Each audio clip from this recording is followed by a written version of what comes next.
ভেনেজুয়েলায় মার্কিন সামরিক অভিযান এবং প্রেসিডেন্ট নিকোলাস মাদুরোকে আটকের ঘটনায় পুরো লাতিন আমেরিকায় চরম উত্তেজনা বিরাজ করছে। সোমবার সকালে মার্কিন president Donald Trump Colombia, Cuba এবং মেক্সিকোকেও হুমকি দিয়ে বলেছেন, মাদক পাচার রোধ ও মার্কিন স্বার্থ রক্ষায় তারা নিজেদের সংশোধন না করলে কঠোর ব্যবস্থা নেওয়া হবে।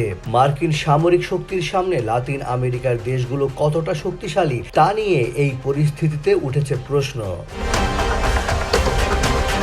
বিশ্বের সবচেয়ে শক্তিশালী সামরিক বাহিনী যুক্তরাষ্ট্রের। 2025 সালে দেশটির প্রতিরক্ষা বাজেট ছিল $895 বিলিয়ন, যা পরবর্তী 10টি বড় দেশের সম্মিলিত বাজেটের চেয়েও বেশি। এর বিপরীতে লাতিন আমেরিকার দেশগুলো সামরিক সক্ষমতায় অনেক পিছিয়ে।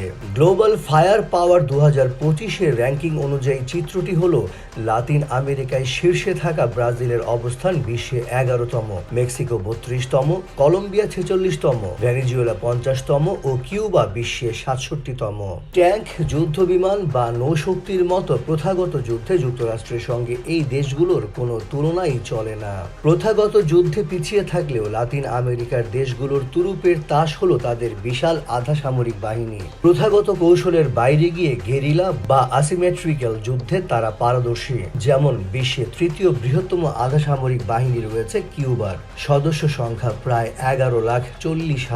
এদের মধ্যে উল্লেখযোগ্য হল টেরিটোরিয়াল ট্রুপস মিলিশিয়া।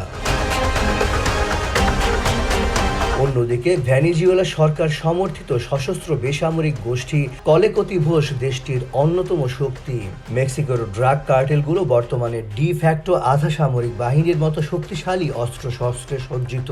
অন্যদিকে কলম্বিয়ার রয়েছে দীর্ঘদিনের অনিয়মিত সশস্ত্র গোষ্ঠীর ইতিহাস। 19 শতকের বানানা ওয়ার্স থেকে শুরু করে স্নায়ুযুদ্ধের সময় নির্বাচিত সরকার উৎখাতে CIA-এর গোপন অভিযান সবই এই অঞ্চলের ইতিহাসে গভীর ক্ষত সৃষ্টি করেছে। অপারেশন জাস্ট কজ এর মাধ্যমে প্রেসিডেন্ট ম্যানুয়েল নেরিগিয়াকে অপসারণ ছিল এই অঞ্চলে যুক্তরাষ্ট্রের একমাত্র আনুষ্ঠানিক আগ্রাসন।